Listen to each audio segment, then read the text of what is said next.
Let me be absolutely clear about something. We, the Vrathi Dominion, did not expect this. Not even remotely. Not in our darkest projections. Not in the simulations we ran after too much confidence and too little sleep.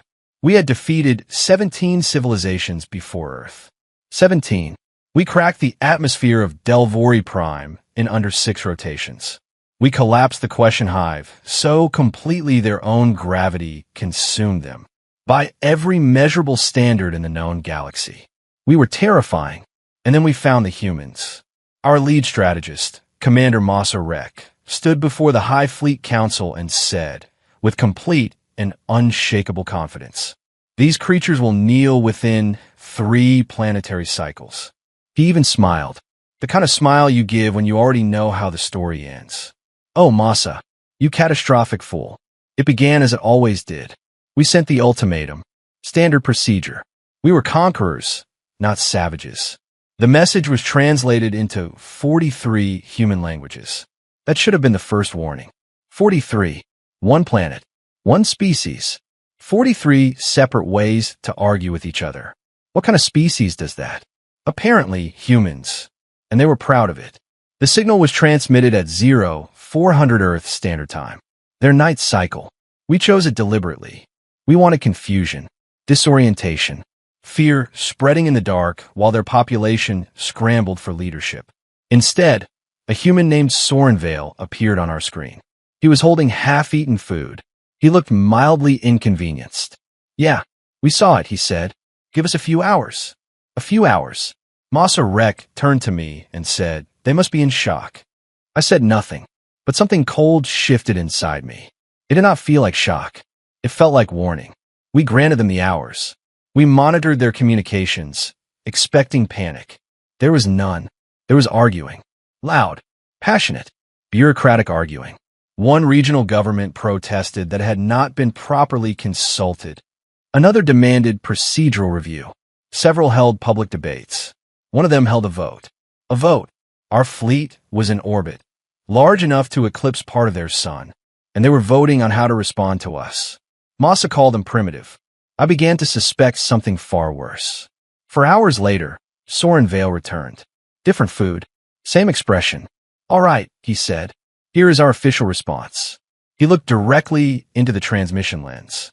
No, just that. No threats. No speeches. No theatrics. Just no. Masa Rek ordered the first strike. 48 assault carriers. Our finest formation. Fast, surgical, designed to erase planetary defenses before a species fully understood it was dying. On Delvori Prime, this formation ended resistance in 12 minutes. Over Earth, it lasted 9, but not in our favor, because what Sorenvale did not mention, what our scouts did not detect, what our cultural analysts dismissed as primitive superstition, was that humans had spent 3 centuries preparing for a war they were not even sure would come. Not out of certainty, out of habit. Preparing for catastrophic conflict, apparently, was something they did between elections and dinner. They deployed weapons we had never cataloged. Entire classes of destructive technology absent from every known database. Developed quietly. Tested in isolation. Buried under layers of classification so dense even our infiltrators found nothing. 11 carriers went dark in 4 minutes. Not damaged. Dark. Masa Rek stood perfectly still on the bridge. Then, in a voice I had never heard from him before, small, thin, uncertain, he asked, "What are they firing?" I checked the sensor data. I checked it again. Then I answered, "Everything." The channel opened once more. Sorenvale's voice returned. Calm. Measured. Almost bored. Round 1. Round 1. He said it like there would be a round 2. Like this was structured. Scheduled. Like refreshments would be served between the destruction of our fleet. Our 48 assault carriers, the pride of the Vrathi Dominion's Eastern Armada, were, apparently, the warm-up act. You must understand something about Vrathi psychology. We do not panic. It is not in our biological design. Our adrenal response is slow, deliberate, dignified. 17 wars. 17 victories. Not once did a Vrathi commander lose composure on the bridge. Masa Rek lost composure. Not theatrically. He simply sat down, very slowly, placed both hands flat on the console, and stared at the tactical display long enough that his second officer had to tap his shoulder to confirm he was still responsive. He was responsive. He was recalculating reality. Battles have rhythm. Advance. Counter. Collapse. Recover. Even slaughter has a tempo. What unfolded over Earth had none. It felt less like warfare, and more like something deeply irritated that had finally been given permission to stop pretending to be polite. Their ground-based rail systems, which we had classified as primitive kinetic infrastructure, were launching payloads into low orbit at velocities our hull plating was not rated to survive. Their naval fleets, dismissed because they operated in water, began launching synchronized missile strikes from 3 separate oceans simultaneously. 3 oceans, at once, as if someone had studied their planet and decided every surface was a weapons platform. And then there were the pilots. We had analyzed their aviation history. Atmospheric craft, limited range, minor threat. We had not accounted for this. Human pilots are not reckless. They are deliberate. They look at impossible odds and decide, consciously, to engage anyway.